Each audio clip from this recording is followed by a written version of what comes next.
What is going on, everybody? Today we're looking at some more of the NECA Teenage Mutant Ninja Turtles Mirage comics figures. These were 3 figures we picked up during the Target Haulathon. Now, I don't believe these were exclusive. I think they will be available more widely later on, but I think for now they were just at Target. But today we're going to be looking at Hunter Leo, Old Man Raphael, and Handyman Donatello. So these all look pretty cool. They're just like variation, one-offs of the characters. And the Hunter Leonardo and Handyman Donatello are both from the same comic storyline. I'll, of course, go into more details of that issue and why they're dressed the way they are, but both look cool. So Hunter Leo, is dressed like a hunter, but in winter, so he will have some like fur boots and stuff and things just to keep him covered up more as a turtle. Of course, comes with his swords as well as a bow, so that looks really cool for him. Then we get Old Man Raphael, which was from a one-off storyline in another comic, kind of like a weird compilation comic thing, and it was just a story written by Eastman and Laird where we see Old Man Raph here. That I think this design then was carried over into the actual comics, but again, I'll go into more details about that. But it has to do with flying manta ray, so we get a manta ray there as well. So looks pretty cool. Comes with a bunch of different weapons that are shown throughout that comic story as well. So he's all just older, scraped up, scarred up, has an eye patch and everything, and a hat to go on him, and a cloak that he's wearing. So that looks cool. And then, like I said, the Donatello, Handyman Donatello here. So he comes with a bunch of tools pretty much to go in his tool belt he has on. Kind of a weird face over here for this one, but probably just the look he had from the comics. But just weird looking Donatello, not much to him, just a red headband on, which is kind of weird, not the purple or anything we're used to. But this was the Mirage comics, so they all wore red for quite a while. So it looked pretty cool overall for these 3 figures that I'm excited to check out. So let me get them open out of the box and we'll take a look at them together. So we're going to start off with Hunter Leonardo, which was based off the TMNT issue number 11 called True Stories. And in this storyline, we see the group is staying at the Jones farm in Massachusetts after the foot attack on him. But Leo is taking it hard mentally and spends all his time out in the forest. And he's wearing winter hunting gear clothes and armed with a Yumi bow. So that's what we get here. And actually from the same comic storyline, we're going to get the Donatello as well. But it looks pretty cool. So again, he's supposed to be in the winter, so that's why he's wearing more cloth and covered up, and especially the fur boots there on his feet to protect him from the cold. And he's out hunting in the winter, so he'll come with like some weapons like the bow and stuff pretty much to be hunting. And it talked about him hunting after a deer and everything, but looks good. Of course, we've seen this body before. It's like the Lost and Turtles, and of course we've seen it with the Wonder Michelangelo from the comics, so he fits in pretty well with this. So I have a different version of all 4 turtles from the comics that we'll have here today, but pretty much the same body. So we'll go over one probably with Leonardo here, and then it's going to be the same for the other 2, so we don't need to go over it again. Just different changes in the design stuff, but the body should be the same. But he has this hat covering his head, not too crazy, but I don't think it looks the best. But we get Leonardo's face there, of course, no bandana and stuff to identify him, but he's got like the gritted teeth and the angry looking eyes, and like I said, this hat on him. And you can, if you take the head off, can get that hat off him, so if you don't like that, but it just helps keep him covered up for being out in the winter. Then he has this material on as well, with just the texture and stuff. It reminds me of like burlap and stuff, but just this cloth hanging down on him with the straps tied around him. So we get a little sheath here that'll hold one of his swords, quiver on his back as well to hold arrows and stuff. So just nice bands going around him. And then he has the fur boots there on his feet. Love the 2 turtle toe design and stuff. But yeah, just some animal fur wrapped around his feet there. And the rest just all basic body. Don't really see a shell or anything. A little bit hanging out under the cloth there. Of course, the turtle tail there on the back as well. But overall, just the turtle body we've seen multiple times before, just wearing more clothes this time. But movement-wise, the head will twist all the way around. Of course, the hat's getting all messed up there and adjusting. I said there, you can see it twist around separately. But yeah, you can twist around there, and then you can look down that far and up that far. So there's a little bit of movements there in the head. The shoulders will come up. Of course, with the turtles, they never move too well. So just about that far, not all the way up to 90. And we'll rotate around within there. We get the bicep twist and the double elbow joint. That'll bend up that far, so not too bad. Get the wrist that'll twist around and flex very little back and forth there, it seems. Should be some sort of twisting at the waist. You can see like the movement there, so where it'll twist around a little and rock back and forth, but of course not a whole lot. Then we get the hips that'll come up if you force it there, like up towards 90. You may have to go out to the side a little, probably because of the turtle's shell, to get to 90 and out to the side that far. We do get a thigh twist up in there and the double knee joint that'll bend up that far to the back at least. And then we go down to the foot that'll rock back and forth and twist side to side. So pretty decent movements, and again, that'll be the same movements with all the turtles, just depending, if they have less clothes on, maybe get a little bit better range and all that, but pretty much the same we'll see with the other 2 turtles. But for his accessories, he does come with additional hands, so we get a set of fist hands. He has grips on already, but we get a set of fist hands as well as a set of flat palm hands, so it gives you different options for that. Then we get his weapons. So of course he comes with his katana, so one of his katanas there looks pretty nice. We don't really have anywhere to store it though on him, like he doesn't have a slot or anything, so it'd be something we'd have to put in his hand. But he also comes with a Tondo blade, which is cool. So nice little short blade there. And this we can slide into the sheath here here on his waist, so we can have that blade on him. But what I really want to give him though is the bow. So it said he comes with a Yumi bow, so we get a nice bow here. Of course, it does look real small, and I doubt we'll be able to get him really posed up with it or anything, but we can put the bow into his hand. So there we got the bow, and of course, yeah, with the way his arms work and everything, you won't be able really to get him to pose with it or anything to hold it properly, but it's a nice bow design, you know, looks nice, has like an actual string there on it. Of course, probably won't be too flexible to be able to pose up with that if we could, so it'd probably get stretched out and break over time, but just find a way to somewhat try to pose him up with that. And then he comes with 4 arrows as well, so just 4 of the exact same arrows that we can obviously store into the quiver here on his back, so we can just store those down in there so they'll sit in the back, and then we can maybe try and put one into his hand. So of course, yeah, with the ability to move his hands and pose around, not really the easiest to get posed up here. I don't think we'll be able to get it look like he's shooting the arrow at all, but maybe like he's getting ready to or something would probably be the best we could try to hope for there. But at least it gives him the arrow to be like he's hunting from the comic there. So that, I guess, is pretty cool. Like I said, just wish we could pose him up a little bit easier. But there we've got Hunter Leonardo, which is pretty cool. So it's kind of weird that they pick like a version of the characters just from like one issue of the comics that's probably never revisited again or anything. But it does give it for cool looks and stuff, like one-offs like this. Like I said, not the craziest, especially with the hat, but love like the fur on his boots and stuff, and just kind of makes it look cool for our Hunter Leonardo there. And next up, we have Old Man Raphael, which he was from a short story from the Puma Blues number 20 called Choices.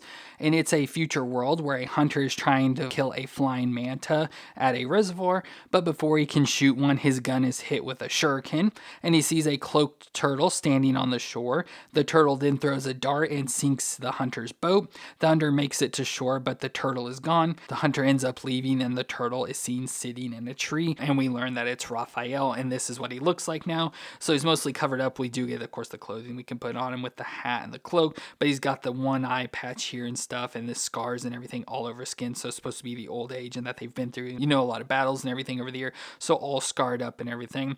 But we get the same base body turtle design, so nothing new or surprising there. We just get, of course, we have like the more exposed body, not much clothes. We just have some wrappings there on his forearms and shins there, but everywhere else, you know, basic turtle besides the belt around his waist, of course. But we get this turtle shell, turtle tail, all his scarred up, scored body. You can see it there on this front shell as well with all the markings. Of course, like I said, the wrappings and the clothes we got, all the scarred up legs going down to the feet as well with the 2 toes. So looks pretty good overall. Again, just another basic turtle. Of course, he's in a darker green color compared to the other turtle versions in this we've got, but overall still looks cool.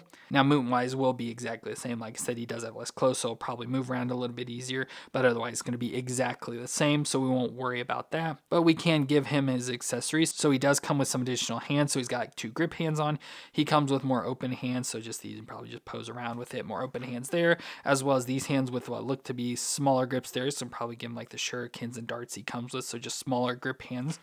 We get his clothing as well, so we can put the clothing back on him. So we get like this bamboo style hat that we can put on his head. I think we got to take his head off, and also this black cloak we can put around him. So there he's got the hat on. Of course, I never know exactly how to sit it on. Of course, you can't really see much of his head. It's hard to really get this on. I'm afraid I'm going to just end up popping this strap off like it's going to come undone or something. But you can try and get it there on his head more so you can actually see some of his face under there. And then he has the black cloak as well. Of course, it's a lot of material and just completely covers him up there. But you can try and get it like maybe more exposed. If we put stuff in his hands, it'll maybe help keep it back. But just try to, you know, have it more like this. So he's got the cloak on around the back or something. And again, I can't keep this hat on. But there he's dressed like that.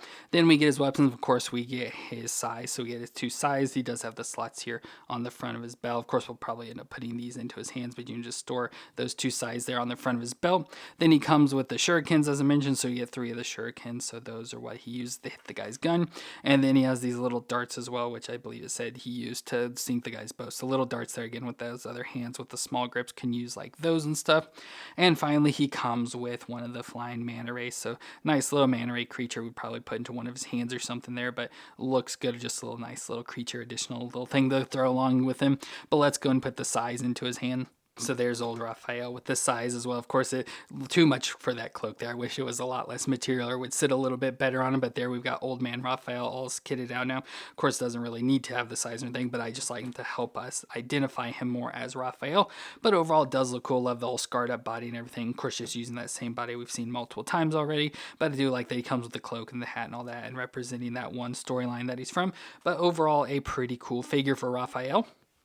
And our final turtle today is the Handyman Donatello, which again was based off the TMNT number 11 comic. And as I mentioned with the Hunter Leo already, we see all the turtles are doing their own thing to keep busy, and the farm has been vacant for 4 years and was left run down. So Donatello is taken up to repairing anything that needs to be done, and he ends up finding an old typewriter in the attic and begins typing away, so is writing some sort of story. So he looks cool here, of course, with the red bandana or whatever on his head. It looks more like Raphael, but it is going to be Donatello here, so it looks good. Of course, we get that same body design, looks, like the same body as Leonardo with the same sort of green color and just overall the same base body. He does have some dirtiness on him, which I do like that they added that, since he is a handyman working on stuff. So like down the front of his legs and everything, we got a lot of like dirt and stuff going on. So they did dirty him up quite a bit, but just to make him different, he does have the bandana or whatever is tied around his head. So some sort of material like a shirt or something he took wrapped around his head probably for the sweat. And then he has a tool belt around his waist as well. So a belt here with all sorts of slots for the different tools he comes with and everything. Has some leather bands there wrapped around his hands as well. And then that's just about it. Nothing too much going on with him here, just besides, like I said, them dirtying up his body. You can see it there on his biceps as well. So they just took that base body and then just sort of covered him with a dirty color to make him like he's all dirty from doing all the handyman work. But once again, his movements are going to be exactly the same, so I won't go over them again, but it should be all the exact same range. But to his accessories, he does come with some additional hands. So he's got fist hands on, but he comes with a set of grip hands there, so we'll probably use those. So let's switch them out. And he also comes with a set of like action hands, so we get more of like the pointing finger and this hand, so maybe could use those for typing with the typewriter he comes with. He comes with an additional head, which I hate. This head is this like smiling heads with the big teeth and the weird eyes, so just looks really weird. That almost reminds me of like the Mondo Gecko head we got with the one figure a while ago, but then still has the bandana thing or whatever there around his head. So that's an option, but definitely just gonna leave the head he's got on there. Then we get all sorts of tools that can go into his tool belt. So we get 2 screwdrivers, so one longer and one shorter. One looks like a Phillips and one the flat head. So 2 different screwdrivers we can just put into the pockets here, maybe one on each side like that. We also get 2 hammers, so we get a normal hammer, a claw hammer, and I think a ball peen hammer. So get those different variations. Maybe let's put one in the front and one in the back. Then we get some wrenches, so we get these different wrenches, so I don't remember what the different one is, maybe like a monkey wrench and a pipe wrench or something. I'm not exactly sure what they're differently called, but we'll put one in the front here, so maybe like this wrench in the front spot, and then we'll put the other one in the back, which it has like this fat design, so not exactly sure where it fits. Maybe we'll just put it into this side, and of course I'll have to stick up a little because it's got that extra piece on it. And in our last spot, we have this, I think it's supposed to be a wrench or something, so again, I'm not good with tool names, but this or pliers, maybe a plier of some sort, and these can maybe fit down into this slot, so those fit back in there as well. So just store all the different tools on him. Of course, we can take some of the tools, put it into his hand. Maybe like I think the hammer would be pretty good. We can take the hammer and put it into his hand. So there we can have Donatello working on something, hitting it with a hammer there. And then finally he comes with the typewriter. So as I mentioned, he finds a typewriter in the attic and starts typing out a story or whatever he's doing. So this old typewriter, of course, compared to the turtles, it's quite small. And I don't know how their big fingers would be able to hit all the buttons, but looks pretty good. Nice that it's got the paper design in there as well. So that is pretty cool. But again, another item we need to be sitting on a table, and we don't have any tables to put them on. But yeah, just a nice typewriter design there as well. And overall, pretty decent for Donatello. Probably one of my least favorites, just because, it doesn't really show off much of Donatello. Like, you don't really get that vibe from him besides being a handyman and all that sort of stuff. But I do overall like the look with all the tools and stuff. So it just gives us another variation of one of the turtles. So there's our 3 NECA Teenage Mutant Ninja Turtle Mirage comic turtles from Target Haulathon, where we got the Hunter Leonardo, Old Man Raphael, and Handyman Donatello. All 3 of those are really cool, and again, nice to get the one-off variations of the different characters. Like I said, not very useful, but also pretty cool to have just all these different versions of them. And of course, now that we have these 3, we can bring in our Michael Wonder or Michelangelo as well. So now we have a variation of all 4 of our turtles from the comic storylines and stuff. So that is pretty cool that we can throw him in there as well with our other 3. But I think these 3 are pretty cool. I think I like overall the look of maybe Old Man Raphael the most, just because he looks so much different. Like I said, not too happy with the cloak and hat just because they don't stay on very well. Then it's definitely going to be Hunter Leonardo with Handyman Don and the end. But all 3 are still pretty cool, nice additions to the collection. So let me know what you thought of these 3 figures down in the comments. And if you enjoyed my review, let me know what that like. And don't forget to hit the subscribe button to see more. But I want to thank you all for watching. I hope you all stay awesome out there, and I'll see you in our next review.